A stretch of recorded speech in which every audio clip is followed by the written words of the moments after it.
Pergilah Musa, berjalanlah dari sini. Engkau dan bangsa itu yang telah kau pimpin keluar dari tanah Mesir ke negeri yang telah kujanjikan dengan sumpah kepada Abraham, Ishak dan Yakub, demikian kepada keturunanmu lah akan kuberikan.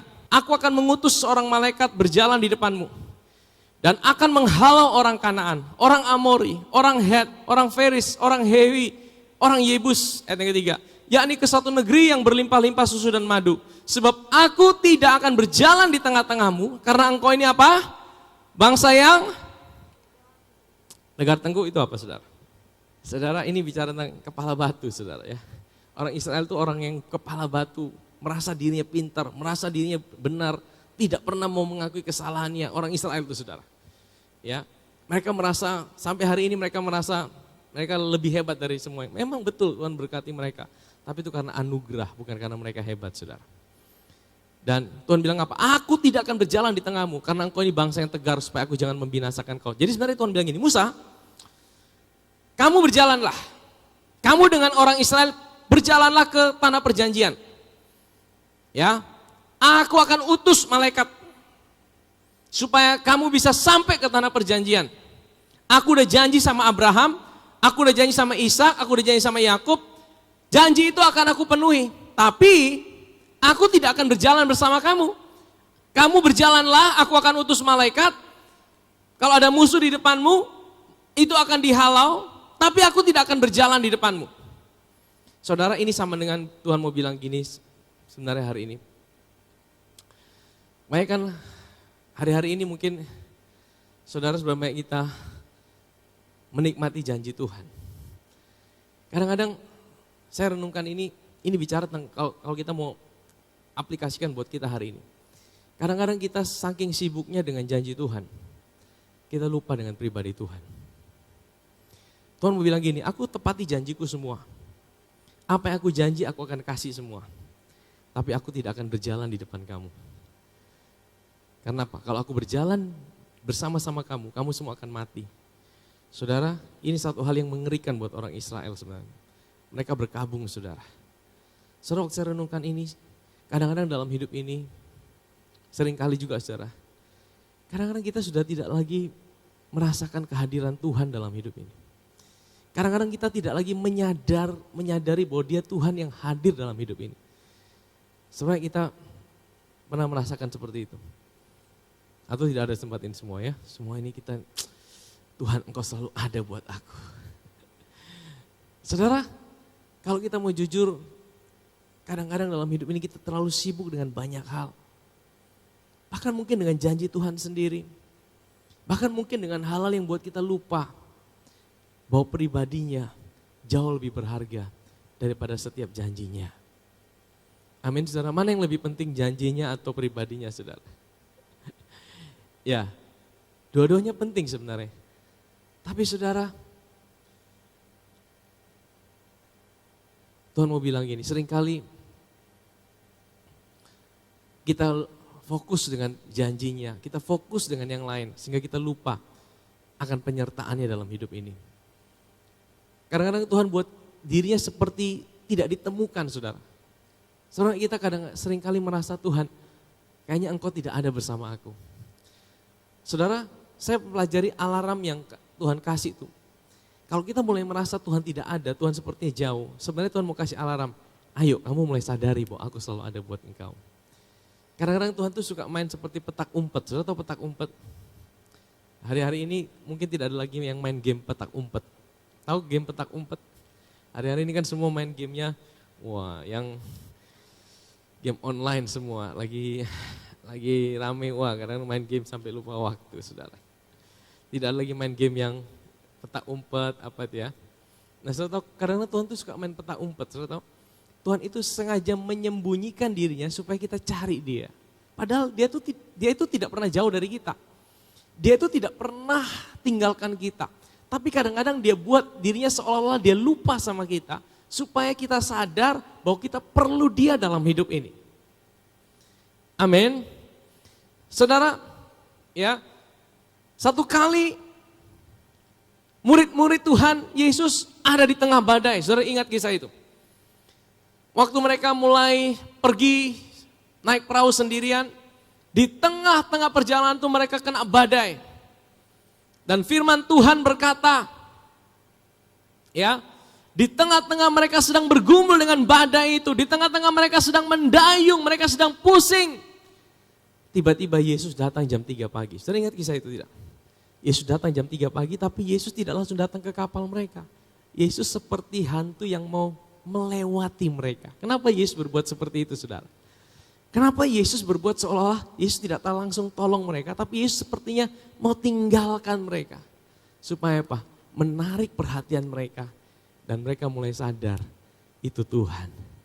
Karena apa? Seringkali banyak hal yang membuat kita tidak bisa sadar bahwa Tuhan ada bersama kita. Apa itu, saudara? Kadang-kadang masalah kita, kadang-kadang pergumulan kita, kadang-kadang tantangan dalam hidup ini membuat kita fokus dengan masalah itu. Sehingga kita lupa bahwa kita punya Tuhan yang selalu ada bersama kita. Amin, saudara. Tuhan bilang ini, Musa, kamu pergi saja, saya akan tepati janjiku. Ya, saudara, ini seperti Tuhan bilang, kamu boleh nikmati semua janjiku, tapi aku tidak mau ada di tengah-tengah kamu. Saudara, itu sesuatu yang sebenarnya menyedihkan sebenarnya. Saya percaya hati Tuhan bukan seperti itu. Saya percaya hati Tuhan bukan seperti itu. Kalau saudara lihat, ya, di kitab Keluaran, Tuhan itu selalu mau tinggal di tengah-tengah umatnya. Tuhan itu selalu mau berkemah di tengah-tengah umatnya, saudara. Tuhan itu tidak mau jauh dari umatnya. Tapi kenapa di sini Tuhan bilang, aku tidak mau berjalan di tengah-tengahmu. Kalau tidak, engkau akan binasa semua. Karena Tuhan terikat dengan sebuah perjanjian. Karena Tuhan itu kudus. Dia terikat dengan perjanjian hukum Taurat. Kalau orang Israel gagal, dia langsung bunuh, dia langsung binasakan. Makanya Tuhan sepertinya tidak mau tinggal di tengah-tengah orang Israel. Tapi sebenarnya Tuhan itu sedang membangkitkan seorang pengantara yang mau berdiri di antara orang Israel dengan Tuhan, yaitu Musa. Doa itu bukan mengubah hati Tuhan. Ya, doa itu bukan saudara merubah hati Tuhan. Doa itu merubah hati saudara sehingga saudara tahu rancangan Tuhan buat hidup saudara. Amin, saudara. Waktu saudara berdoa buat satu kota, buat satu bangsa, itu bukan berarti saudara berdoa karena saudara punya kasih yang lebih besar terhadap kota itu, terhadap bangsa itu, lebih daripada Tuhan mengasihi kota dan bangsa. Kalau saudara berdoa buat seseorang bukan karena kasih saudara kepada orang itu lebih besar daripada kasih Tuhan buat orang itu. Amin, saudara. Saudara tidak mati buat orang lain. Ada yang mati buat orang lain? Ada yang naik di atas kayu salib buat orang lain? Coba lihat belakangnya, ada tidak bekas paku? Tangannya ada yang lobang? Tidak ada, saudara. Kalau saudara bisa berdoa untuk orang lain, berdoa untuk satu bangsa, itu karena Tuhan yang taruh dalam hati saudara, dan Tuhan punya maksud untuk orang itu, kota itu, dan bangsa itu, saudara. Karena Tuhan punya maksud untuk satu kota, satu bangsa, satu daerah, untuk orang lain, maka dia taruh itu dalam hati saudara untuk berdoa. Sebenarnya Tuhan bisa lakukan semua tanpa saudara dan saya. Tapi dia tidak mau lakukan itu tanpa saudara dan saya. Dia mau pakai hidup saudara dan saya sebagai alat di dalam tangannya. Amin, saudara. Itulah luar biasanya Tuhan kita. Selalu bersyukur kalau sudah dipakai sama Tuhan. Bukan karena saudara dan saya baik, tapi karena dia taruh itu dalam hati saudara dan saya. Ketika bangsa itu mendengar ancaman yang mengerikan itu, berkabunglah mereka. Dan seorang pun tidak ada yang pakai perhiasannya. Mereka mulai buka perhiasannya. Ya, berfirmanlah Tuhan pada Musa, katakanlah kepada orang Israel, kamu ini bangsa yang tegar tengkuk, jika aku berjalan di tengah-tengahmu sesaat saya tentu akan binasakan kamu. Oleh sebab itu tanggalkanlah perhiasanmu, maka aku akan melihat apa yang akan kulakukan kepadamu. Sekali lagi Tuhan suruh tanggalkan perhiasan. Waktu itu mereka berkabung, mereka tanggalkan perhiasan mereka. Demikianlah orang Israel tidak memakai perhiasan-perhiasan lagi sejak dari zaman Gunung Horeb. Sesudah itu Musa mengambil kemah dan membentangkannya di luar perkemahan, jauh dari perkemahan, dan menamainya apa kemah? Kemah pertemuan. Setiap orang yang mencari Tuhan, keluarlah ia pergi ke kemah pertemuan yang di luar perkemahan. Saudara, kemah pertemuan ini apa? Kemah pertemuan ini bukan tabernakel. kemah pertemuan ini kemah biasa yang dipindahkan oleh Musa dari dalam perkemahan orang Israel yang banyak itu 3 juta orang, dipindahkannya kemah pertemuan keluar daripada kemah orang Israel jauh. Saudara tahu maksudnya ini apa, saudara? Maksudnya Musa tuh bilang sama Tuhan, Tuhan, kalau engkau tidak mau ada di tengah-tengah umat Israel, aku juga Tuhan, aku mau ada dekat dengan engkau. Aku mau temukan engkau, aku tidak mau jauh dari engkau. Sebenarnya Tuhan bilang ini Musa dan Tuhan kuat-kuatan ini, saudara. Tuhan, aku mau ada dekat engkau, kalau engkau tidak mau ada di tengah-tengah orang Israel, aku mau ada dekat engkau Tuhan. Saya renungkan ini. Kadang-kadang Tuhan tidak bisa ditemukan di keramaian. Keramaian ini bicara tentang kesibukan kita, aktivitas kita. Kadang-kadang begitu banyaknya kesibukan dalam hidup kita. Sampai kita lupa menyadari bahwa dia Tuhan ada bersama kita. Sebenarnya kita seringkali dalam hidup ini kita saking sibuknya hidup kita. Kita lupa menyadari bahwa Tuhan itu ada buat kita. Tuhan memilih, aku mau di luar perkemahan. Di luar perkemahan, di luar perkemahan jauh. Saudara. Ini bukan bicara tempat buat kita hari ini. Saudara mungkin bisa sibuk, saudara mungkin bisa banyak hal yang harus saudara kerjakan dalam hidup ini. Tapi Tuhan mau di dalam hatimu yang paling dalam, engkau selalu menyadarkan dirimu bahwa Tuhan selalu ada buat hidup saudara. Ini bicara tentang bagaimana engkau di dalam hatimu yang paling dalam. Kadang-kadang mungkin saudara bisa menyendiri, saudara bisa ambil waktu, saudara sadar Tuhan, aku tahu, aku mau menyadari bahwa engkau Tuhan yang ada buat aku. Amin, saudara. Setiap orang yang mencari Tuhan, keluarlah ia pergi ke kemah pertemuan yang di luar perkemahan. Apabila Musa pergi keluar kemah itu, bangunlah seluruh bangsa itu dan berdirilah mereka, masing-masing di pintu kemahnya. Dan mereka mengikuti Musa dengan apa? Dengan apa? Dengan matanya. Jadi Musa waktu masuk ke kemah pertemuan, orang-orang Israel tetap ada di kemahnya, mereka cuma ikuti Musa dengan matanya. Sampai Musa masuk ke dalam kemah, ayat yang ke-9. Apabila Musa masuk ke dalam kemah itu, turunlah tiang awan dan berhenti di pintu kemah, dan berbicaralah Tuhan dengan Musa di sana. Ayat yang ke-10. Setelah seluruh bangsa itu melihat bahwa tiang awan berhenti di situ di pintu kemah, maka mereka bangun dan sujud menyembah masing-masing di mana? Di mana? Di pintu kemah. Jadi mereka tidak keluar dari kemah mereka. Saya renungkan ini, saudara. Ini seringkali ada 2 golongan orang. Orang yang hanya tahu tentang Tuhan, oh ya Tuhan itu baik ya. Mereka hanya lihat dengan mata mereka hanya dengar, oh Tuhan itu baik ya, oh Tuhan itu setia ya, oh iya Tuhan itu setia. Tapi ada orang-orang yang sungguh-sungguh mau mengalami kebaikan dan kesetiaan Tuhan dalam kehidupannya. Orang Israel, mereka hanya ikuti Musa dengan matanya. Mereka hanya ikuti Musa dengan matanya, tapi mereka tidak pernah beranjak. Mereka hanya ikuti Musa dengan matanya. Tapi Musa ada di kemah pertemuan, firman Tuhan bicara apa? Dia mengalami Tuhan, dia menikmati Tuhan. Dan Tuhan bicara kepada Musa dengan berhadapan muka, seperti apa? Seorang bicara kepada temannya. Saudara, ini hati Tuhan. Ini hati Tuhan. Tuhan itu tidak mau bicara sama saudara seperti apa? Tuan dan bawahan. Tuhan itu bukan Tuhan yang susah untuk diajak bicara. Tuhan itu bukan Tuhan yang susah untuk didekatin. Bahkan kalau saudara bisa datang pada Tuhan, itu karena Tuhan lebih dahulu punya inisiatif untuk datang dalam hidup saudara. Amin, saudara. Kita punya Tuhan yang rindu dekat dengan hidup saudara, lebih daripada kita pengen dekat dengan dia.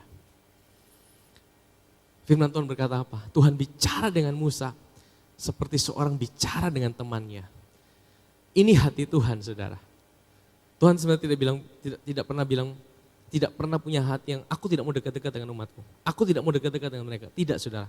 Hati Tuhan itu adalah Tuhan mau dekat dengan umatnya dan bicara seperti seorang sahabat.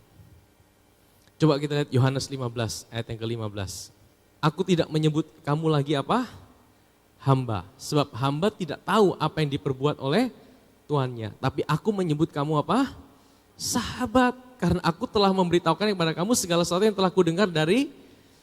Setelah kita percaya bahwa Tuhan pengen dekat dengan kita seperti sahabat. Tuhan tuh pengen dekat dengan kita. Lebih daripada kita pengen dekat dengan dia. Saudara tahu Musa berapa lama bicara sama Tuhan? 40 hari 40 malam. Saya mempelajari perjalanan Musa sejak pertama kali dia berjumpa dengan Tuhan di semak belukar yang terbakar di Gunung Sinai juga. Pada waktu itu dia ketemu Tuhan, dia takut, dia tidak mau bicara dengan Tuhan, dia tidak mau dekat dengan Tuhan. Tapi semenjak itu saudara, dia mulai mempunyai pengalaman bersama Tuhan. Dia lihat bagaimana Tuhan bekerja, bagaimana dia bisa 40 hari, 40 malam dia bicara sama Tuhan. Saudara tahu, Musa puasa berapa hari? 40 hari, 40 malam kali 2. Ada yang bilang kali 2, ada yang bilang kali 3. Pokoknya minimal kali 2 lah. Jadi 80 hari Musa itu puasa. Puasa 40 hari, 40 malam kali 2. Saudara tahu bagaimana dia bisa tahan 40 hari, 40 malam tidak makan. Bahkan kali 2. Ya ini kita mau luruskan sedikit konsep dalam berpuasa. Sebenarnya berpuasa itu bukan untuk kita cari Tuhan. Seringkali kita salah, kita berpuasa untuk cari Tuhan. Sebenarnya kita waktu menikmati Tuhan, itulah yang buat kita kadang-kadang sampai bisa lupa makan dan lupa minum. Saya percaya Musa itu bukan berpuasa untuk cari Tuhan, tapi gara-gara dia menikmati Tuhan, dia bicara sama Tuhan. Dia nikmati Tuhan sampai dia lupa makan, saudara. Kalau saudara sedang jatuh cinta, saudara sedang nikmati sebuah cinta yang luar biasa.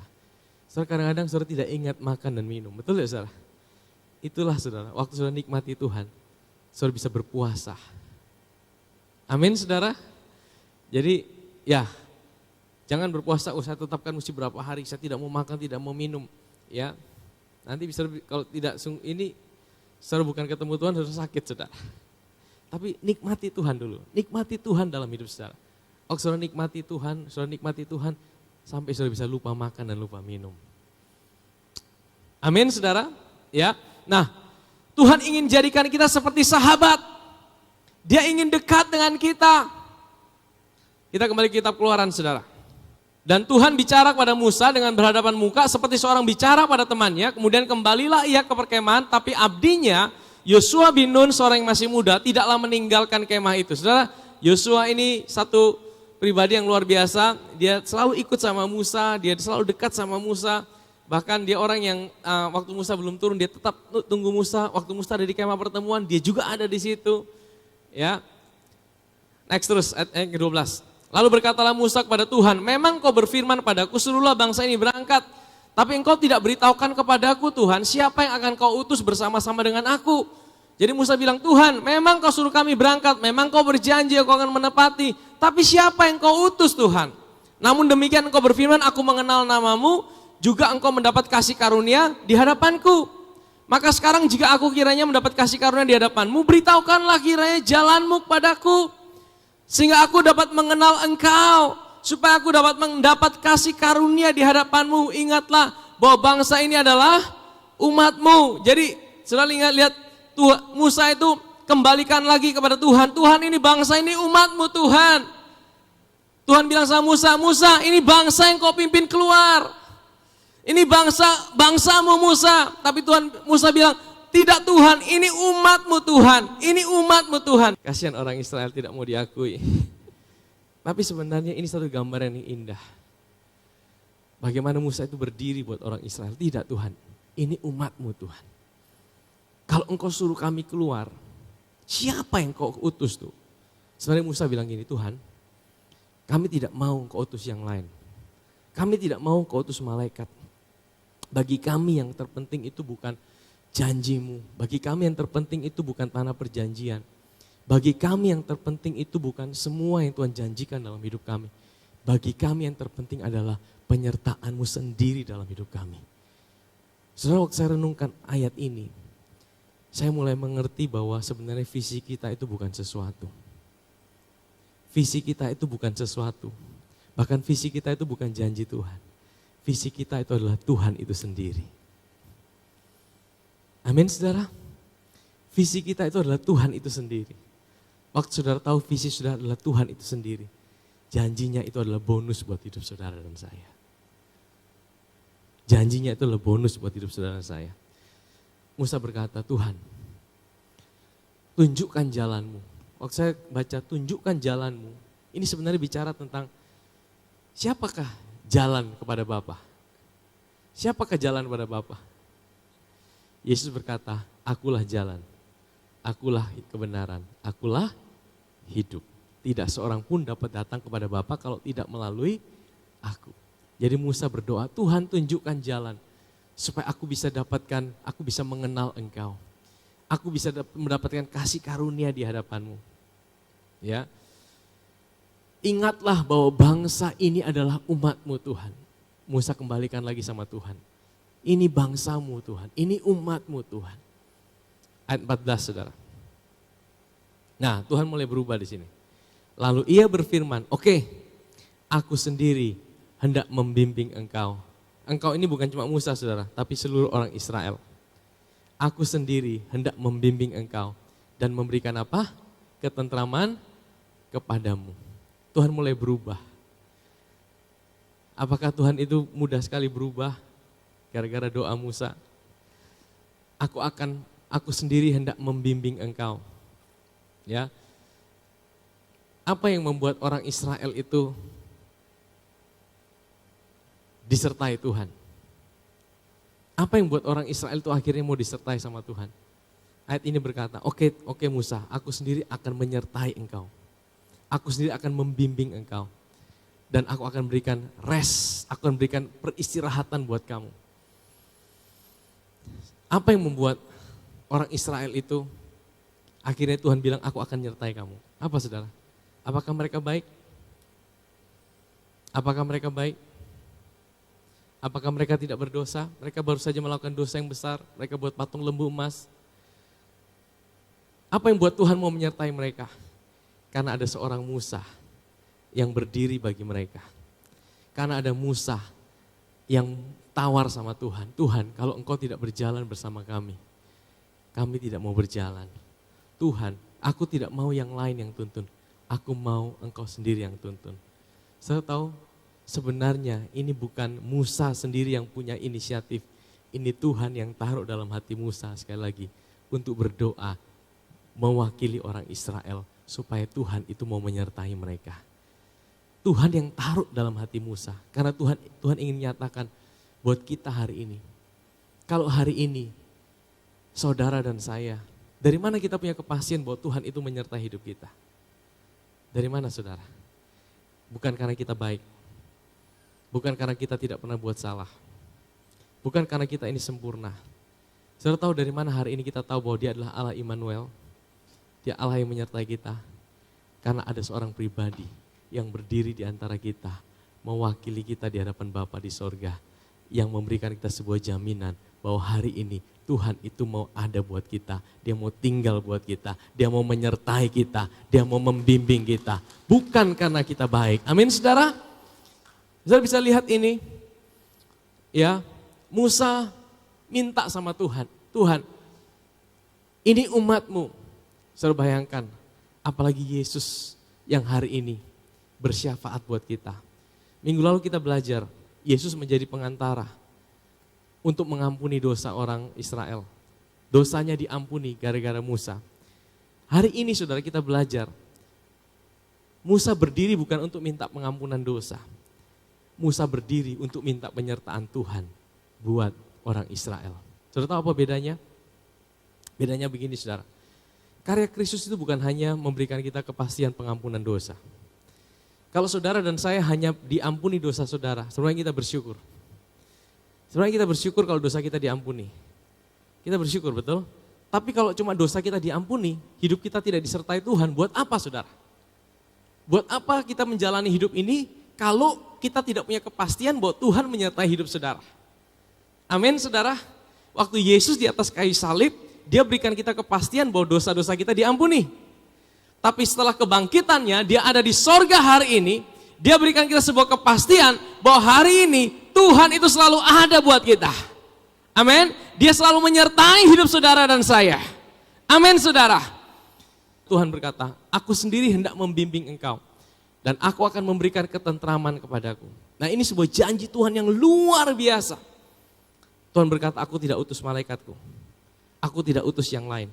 Aku sendiri yang akan membimbing engkau. Saudara tahu, kehadiran Tuhan di tengah-tengah kita. Apa fungsi kehadiran Tuhan buat kita? Kehadiran Tuhan yang pertama, memberikan kita kepastian bahwa Dia menuntun hidup kita.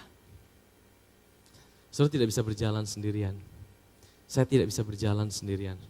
Kehadiran Tuhan itu yang menuntun langkah hidup kita. Kita mungkin bisa salah jalan saudara. Kita mungkin bisa keliru. Makanya Tuhan mau kita selalu menyadarkan diri kita bahwa Dia selalu ada buat kita. Kalau saudara menyadarkan diri saudara, hari ini Tuhan tidak pernah tinggalkan kita. Tapi mungkin kita bisa lupa akan kehadirannya dalam hidup ini. Amin. Hari ini Tuhan tidak pernah tinggalkan kita. Ya, kenapa Tuhan tidak pernah tinggalkan kita? Karena Dia udah jadi satu dengan kita. Tirai bait suci dirobek dari atas ke bawah. Penghalang yang memisahkan kita dari Tuhan sudah diselesaikan satu kali untuk selamanya. Waktu saudara lahir baru, Tuhan tinggal dalam hidup saudara. Roh Kudus tinggal dalam hidup saudara. Satu kali untuk selamanya, roh saudara menjadi satu dengan Tuhan. Ya. Tapi kita bisa tidak menyadari kehadirannya. Waktu kita sibuk dengan persoalan kita, masalah kita, bahkan mungkin dengan janji Tuhan itu sendiri. Waktu kita sibuk seperti itu saudara, Tuhan sedih saudara. Dan Tuhan bilang apa? Dia mau kita menyadari kehadirannya. Waktu kita menyadari kehadirannya, yang pertama kita sedang mempersiapkan satu tempat bagi Tuhan untuk menuntun langkah kita. Kita butuh tuntunan Tuhan dalam hidup ini. Amin saudara. Kita butuh tuntunan Tuhan dalam hidup ini. Waktu tahun ini kita mau mulai membangun, saya bilang Tuhan, saya tidak mau berjalan dengan kekuatanku sendiri. Kalau saya mau berjalan, biarlah Tuhan yang menuntun, Tuhan yang buka jalan. Kalau secara manusia saudara, kalau kita mulai membangun di tahun 2021, orang bilang gila, tahun yang penuh dengan masalah, tahun penuh dengan kesusahan, tahun penuh dengan ketidakpastian, pandemi, krisis di mana-mana. Tapi diocese berani mulai membangun. Saya bilang, Tuhan adalah Tuhan di atas segala kemustahilan. Amin saudara. Kalau semua kita bisa mengerti dengan cara berpikir kita, kalau semua kita bisa atur dengan kekuatan kita, tidak perlu iman dalam hidup ini saudara. Iman itu kita perlukan karena kita tidak mampu lakukan dengan kekuatan kita. Iman itu di atas logika kita saudara. Amin saudara. Kita butuh tuntunan Tuhan. Maka lagu tadi sangat bagus sekali, jika bukan Tuhan yang menuntun, aku tidak mau berjalan. Ya, kehadiran Tuhan yang pertama memberikan kita tuntunan. Kehadiran Tuhan yang kedua, kesadaran akan kehadiran Tuhan, itu memberikan kita sebuah perlindungan. Katakan perlindungan. Waktu orang Israel, mereka mau berjalan kemana-mana, Tuhan bilang, tabut itu harus berjalan di depan mereka. Kenapa tabut itu berjalan di depan mereka? Harus ada jarak. Karena tabut itu yang akan mempersiapkan jalan buat orang Israel. Tabut itu yang akan mempersiapkan langkah mereka. Tahukah saudara, waktu saudara menyadari kehadiran Tuhan dalam hidup ini, sebelum saudara melangkah ke satu titik, sebelum saudara masuk ke satu langkah yang berikutnya, Tuhan telah terlebih dulu ada di tempat itu. Amin saudara. Amin. Dia ada di situ. Dia Tuhan yang melindungi saudara. Dia Tuhan yang menuntun langkah saudara. Dan dia Tuhan yang kehadiran Tuhan memberikan kita sebuah kepuasan. Kalau saudara tidak menyadari kehadiran Tuhan, hidup saudara akan penuh dengan apa? Tuntutan saudara. Tuduhan, tuntutan. Selalu ada yang kurang dalam hidup saudara. Tapi kalau saudara bisa merasakan, menyadarkan diri saudara, ada kehadiran Tuhan dalam hidup saudara, itu yang memberikan rasa cukup dalam hidup saudara. Amin saudara. Kalau saudara bisa sadar, Tuhan terima kasih, aku tahu Engkau hadir dalam hidupku. Engkau selalu ada buat aku. Dalam segala situasi dan keadaanku. Aku tahu Engkau selalu ada buatku. Itu akan berikan ketentraman. Ketentraman dalam bahasa Inggrisnya adalah rest. Ya, ayat yang ke-15. Berkatalah Musa kepadanya, jika engkau sendiri tidak membimbing kami, jangan suruh kami berangkat dari sini. Itu lagu tadi saudara. Jika engkau tidak suruh kami berangkat, tidak membimbing kami, jangan suruh kami berangkat dari sini. Ayat yang ke-16. Dari manakah gerangan akan diketahui bahwa aku telah mendapat kasih karunia di hadapanmu, yakni aku dengan umatmu ini. Bukankah karena engkau berjalan bersama-sama dengan kami, sehingga kami, aku dan umatmu ini, dibedakan dari segala bangsa yang ada di muka bumi. Saudara tahu apa yang membedakan kita dari semua agama yang lain? Apa yang membedakan kita? Yang membedakan kita adalah kita percaya bahwa kita tidak pernah berjalan sendirian. Tuhan itu yang ada berjalan bersama-sama dengan hidup saudara dan saya. Ini yang Musa bilang, apa yang membedakan kita dengan yang lain? Bukankah karena engkau berjalan bersama-sama dengan kami, sehingga kami, aku dan umatmu ini dibedakan dari segala bangsa yang ada di muka bumi ini. Hari ini saudara, sadari bahwa engkau tidak pernah sendirian. Engkau tidak pernah berjalan sendirian. Ayat yang ke-17 yang terakhir. Berfirmanlah Tuhan kepada Musa, juga hal yang telah kau katakan ini akan apa? Kulakukan. Karena engkau telah mendapat kasih karunia di hadapanku. Dan aku mengenal, akhirnya Tuhan bilang, oke, aku akan lakukan juga apa yang menjadi permintaanmu. Aku sendiri akan berjalan bersama kalian. Aku sendiri akan berjalan bersama kalian. Karena aku mengenal engkau. Engkau mendapatkan kasih karunia di hadapanku. Dengan cara yang sama hari ini saudara. Saya mau ulangi lagi. Kenapa Tuhan mau berjalan bersama saudara? Apa bagusnya hidup saudara dan saya? Ayo, ini menjadi sebuah pertanyaan besar dalam hidup kita. Apa yang membuat Tuhan mau berjalan bersama saudara? Dengan cara yang sama, Tuhan mau berjalan bersama orang Israel. Bukan karena mereka baik. Bukan karena mereka tidak pernah gagal. Ini kisahnya apa? Orang Israel baru saja habis buat pelanggaran berat. Mereka buat patung lembu emas. Tapi gara-gara siapa? Musa. Berdiri di antara mereka. Musa bilang, Tuhan, kalau engkau tidak berjalan bersama kami tidak mau jalan. Buat apa kami dapatkan semua janjimu kalau kami tidak bisa nikmati engkau? Dengan cara yang sama Tuhan bilang, oke, kamu mendapatkan kasih karunia di hadapanku Musa. Aku mau berjalan bersama kalian. Dengan cara yang sama hari ini. Kenapa saudara? Tuhan mau tinggal dalam hidup saudara. Bukan karena saudara dan saya baik. Tapi karena ada Musa yang lebih besar. Yaitu siapa? Yesus Kristus Tuhan kita. Yang berdiri di antara kita. Dan hari ini dia ada di sebelah kanan Bapa di sorga. Menjadi jaminan buat kita. Bahwa dia Tuhan yang selalu ada buat kita. Dan tidak pernah tinggalkan kita. Amin saudara. Kita berikan tepuk tangan buat Tuhan. Saudara, melalui kisah ini saya ingin kita menyadari. Yang pertama ada dua golongan. Dua-duanya disertai Tuhan. Orang Israel kebanyakan mereka disertai Tuhan karena Musa. Ya, tapi mereka tidak nikmati Tuhan. Mereka cuma lihat Tuhan dari jauh. Ya, nikmati janji Tuhan, mereka bisa nikmati semua yang lain, tapi mereka tidak nikmati Tuhan. Tapi mereka juga diterima karena Musa. Tapi ada Yosua dan Musa, mereka dua pribadi yang berbeda. Mereka juga, bukan cuma mau menikmati janji Tuhan, tapi mereka mau menikmati Tuhan itu sendiri. Saudara mau jadi yang mana saudara? Saudara mau jadi seperti orang Israel yang kebanyakan, atau saudara mau menikmati Tuhan lebih lagi dalam hidup saudara? Sekali lagi saudara, ya, penyertaan Tuhan dalam hidup ini, hari ini, dia tidak tinggalkan kita. Tapi bisa saja kita tidak menyadari kehadirannya. Waktu kita fokus dengan banyak hal yang lain. Saudara mungkin bukan soal kesibukan kita boleh sibuk saudara. Tapi dalam hati kita yang paling dalam, Tuhan mau kita selalu sadar bahwa kita tidak pernah sendiri. Tuhan mau kita selalu sadar bahwa dia selalu ada buat kita. Amin saudara. Ya, dia mau kita selalu sadar Bahkan di tengah-tengah kesibukanmu. Seperti engkau keluar dari kemah pertemuan. Engkau keluar dari kemah orang Israel yang banyak itu. Kemah yang penuh dengan jutaan orang. Banyak hal dilakukan di situ. Banyak kesibukan. Orang Israel 3 juta orang sibuk di situ. Tapi Tuhan tidak ada di situ. Musa pilih dia keluar jauh dari perkemahan. Dan jauh itu dia temukan Tuhan.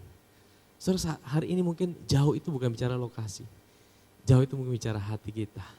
Kita mau sadari, bahkan di tengah-tengah kesibukan, di tengah-tengah situasi yang ada, di tengah-tengah banyak ketidakpastian dalam hidup ini. Satu hal yang Tuhan mau, sadari bahwa Tuhan ada buat hidup saudara dan saya. Amin saudara. Ya, karena Yesus hari ini, dia berjanji, dia tidak akan tinggalkan hidup saudara. Karena Yesus, the greater and better Moses. Dia adalah Musa yang lebih baik daripada Musa dulu. Dia adalah Yesus yang lebih baik daripada Musa. Musa penuh dengan kegagalan, Musa penuh dengan kelemahan. Tapi kita punya seorang pengantara hari ini yang sempurna, yang menjadi jaminan buat kita. Bahwa hari ini Bapa selalu ada buat hidup saudara dan saya.